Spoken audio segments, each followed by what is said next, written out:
Welcome to The Explainer. Today, we're going to talk about a pretty radical idea. What if being truly intelligent isn't about how much you know, but about how well your mind can literally change its own shape? All right, so let's just jump right in and challenge what we think we know about intelligence. I want you to forget about IQ tests for a second, okay? Forget how fast you can solve a Rubik's Cube. What if the real measure of a mind is just its ability to be flexible, to change its own structure to fit whatever the world is throwing? We usually judge intelligence by the results, right?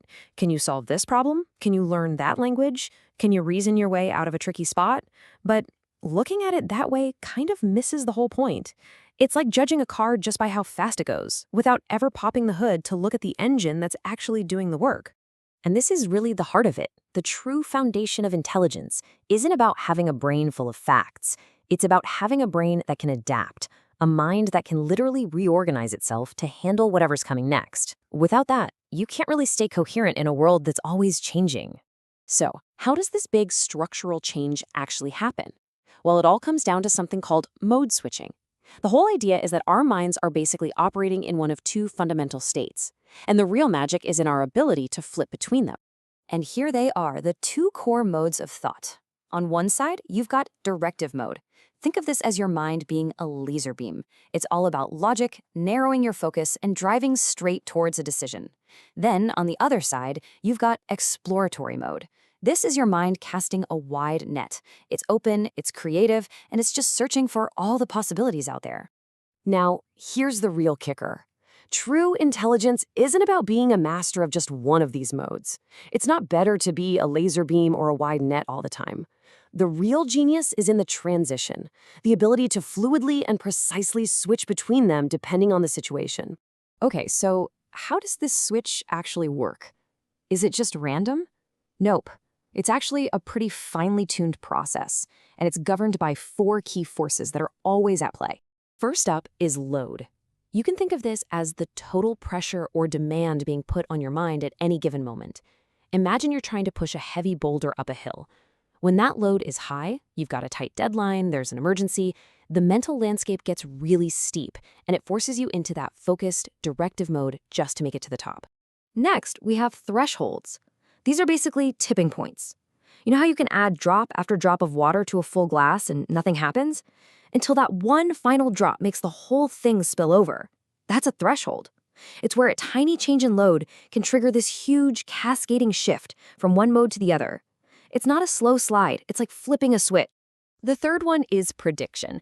And this is cool because our minds aren't just sitting back and reacting. They're constantly trying to predict the future, to get ahead of the game. So if your brain anticipates a threat or sees a really complex problem on the horizon, it'll start to narrow its focus and shift into that directive mode before the pressure even really hits. And finally, there's internal regulation. This acts like a stabilizer on a ship in a stormy sea.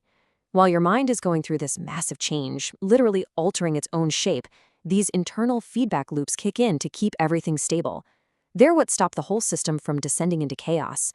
They keep you coherent through the transition. So that's how it's supposed to work. But what happens when this whole finely tuned process doesn't? Well, we've all been there, right? Have you ever felt totally rigid when you knew you needed to be open-minded?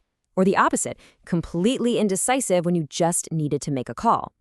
Well, according to this idea, that feeling isn't some kind of personality flaw. It's not you failing. It's what's called a structural misalignment. It just means your mind's internal shape is out of sync with what the moment demands. So think about when someone seems really indecisive, They just can't make a decision when the pressure's on. This theory says it's because their mind has failed to make the switch. It's stuck in that wide open, let's explore everything mode when the situation is screaming for a narrow, focused, let's just do this kind of response. And of course, the reverse is totally true. We've all met someone who seems really rigid. That's what happens when the mind gets locked into that laser-focused directive mode, even when the pressure is off. It can't widen out, it can't see new possibilities, and it struggles to consider different points of view. Now, this whole idea of getting stuck doesn't just apply to human brains, and this is where it gets really fascinating. It perfectly highlights a massive, maybe even fundamental challenge for the future of artificial intelligence. I mean, think about it. Can an AI truly think if it can't change its own structure? If you look at it through this lens, it suggests that most of our current AIs are fundamentally incomplete. A lot of them seem to operate in a kind of permanent exploratory mode. They can generate endless options, but they can't really narrow down and become decisive when it counts. They're missing that all-important switch. And this leads to a pretty powerful and maybe even controversial conclusion.